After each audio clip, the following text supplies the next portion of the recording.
We're going to analyze this company and see whether there's a good business behind the stock, and if so, at what price should you buy. In order to better understand how much money the firm is making in relation to its stock price, we're going to look at a number of variables, and in doing so, we'll be able to see the company more clearly. Growth. A growing company is the biggest reason why anyone would invest in a stock, period. Earnings growth translates into a growing stock price, and if you own stock, you want it to go up. Aside from FOMO and hype, it's the fundamentals that will ultimately decide where the stock goes. So for growth, I'm looking at one metric, earnings growth laid out as a percentage. What you see here is a projected growth comparison between our company, its closest competitor, and the long-term stock growth of the S&P 500 for the next year and the next 5 years. We want our stock to ideally be higher than both. Simply put, if the black bar is taller than the gray and red bars. The closest competitor is what most people think is the largest rival. This is usually in the same industry or sector. The S&P 500 is used as our main comparison throughout this analysis since it's a benchmark and, let's be honest, an alternative option if this doesn't work out. So if our company can't even beat the benchmark in growth as well as the other metrics, we're better off investing in an S&P 500 index ETF or even its competitor. Hype. Hype isn't a metric. It's an indicator of expectations, and we use the price-to-earnings ratio to gauge that hype. So why is hype important? If too many people are interested in our stock, they will pile on and drive up the price, thus making it more expensive relative to its earnings. They're either expecting something good to happen or just going with the crowd. We don't want too much hype. What you see here is the current PE ratio on its own and compared to its closest competitor, and the S&P 500's component parts. There's two things I want you to focus on. Whether the PE ratio is higher than those two, thus making it overhyped, and second, if the PE ratio on its own is too high, and that differs by industry. One last thing, if there's no PE ratio, which is often the case with unprofitable companies, that basically means investors are severely overhyping the stock that doesn't make any money. Efficiency. Next, let's look at the company's efficiency. For that, we look at its return on assets, seen as a percentage. Return on asset looks at how much profit our company is able to generate from its assets. For most businesses, ROA is sufficient enough to determine how efficient of a business we have. If we're looking at a bank stock, however, we'll be using return on equity instead. But regardless of that, what we want is a good return. What you see here is the current return along with its competitor and the S&P 500.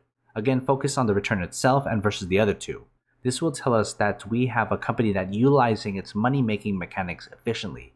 To make things simple, let's make sure the black bar is taller than the gray and red bars. Book value. Next, we want to look at our company's price-to-book ratio. If our company was liquidated today, that amount would be the book value of the company. The price-to-book ratio is basically the company's market cap divided by its book value, or how many times the market is valuing the company relative to its liquidation value. An ideal price-to-book ratio is under 1, which translates into extreme value for an investor, but anything under 3 is good enough.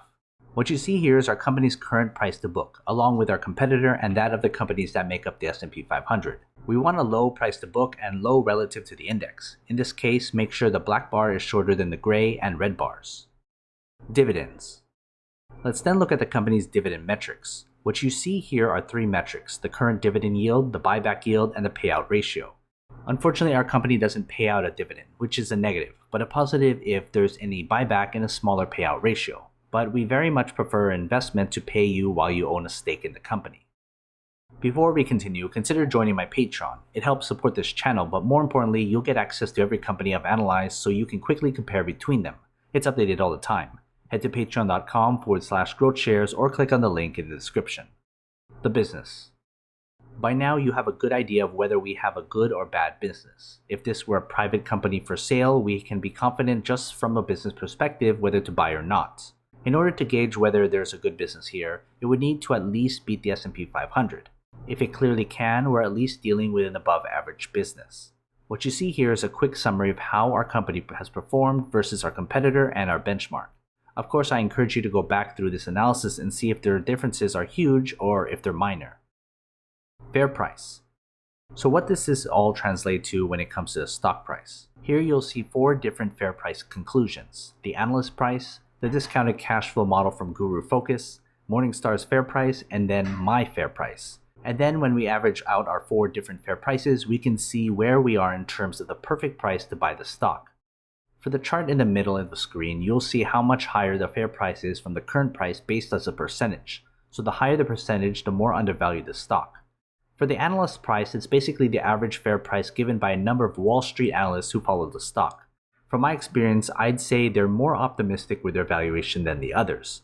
But I just want to include these 4 different price points so you can better compare and pick between the one you trust the most. Performance. Now, what's the point of investing if the stock doesn't go anywhere?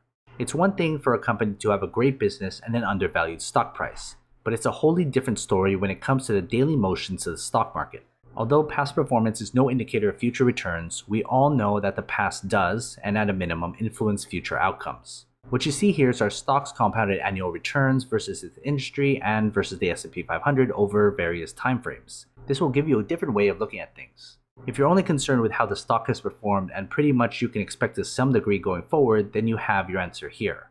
I'm not including this as part of my analysis, but I just want to share this since some of you are more interested in the stock returns than the fundamentals behind the company and its price. Final thoughts.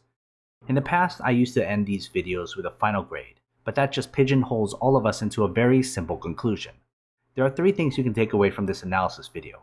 1, you can look at the numbers and determine for yourself what kind of business we have behind the company. 2, you can see what me and others are saying about the fair price. And 3, you can ignore all that and just see how the stock has performed and go with that. And that way you can make a more informed decision on where you should put your money based on your preference and strategy. So remember to check out my Patreon. Your support is always appreciated. Invest wisely, and as always, take care of your money.